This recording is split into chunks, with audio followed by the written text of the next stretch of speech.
Hey, this is Mufrat Karim from Bimser International. We are a passionate enterprise software maker, and we have been bringing the best solution ideas since 1998. Bimser International is a New York-based software company, and we have worldwide presence, and we are backed by European Bank, and we have over 1,800 plus customers. So we have mainly four software products. All of them has different functionalities and different advantages. So our first product is EBA, which handles our enterprise content management platform. Then we have Beam, which handles the enterprise asset management system. We also have QDMS, which handles quality risk and compliance management. And we have Ensemble, which handles our business process management.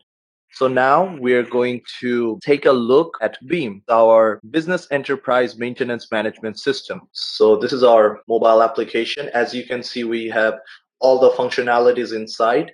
Asset management module handles all of our assets. You can check for all the assets. So you can look for all the assets. You can even search for all the assets using the filter. And then you can also add an asset by pressing the add asset button, the plus button over here.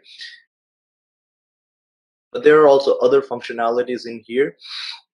For instance, we have asset inventory. Here you can check all of the inventories we have. And then we have work requests. Over here you can add new. You can see all of your work requests that have been made. And also you can add a new work request just by pressing this plus button. And then you can select the fast form or detailed form. And then we have work orders. You can also create a new work order just by pressing this plus button. Within this material transaction, you can take a look at all the materials that are incoming or that are outgoing. You can also add a material over there. So you can choose coming or material withdrawing. So based on your preference, you can add a material transaction, and you can also do the material inventory right over here. That's about it. So thank you for listening to me. If you have any question, just feel free to contact us.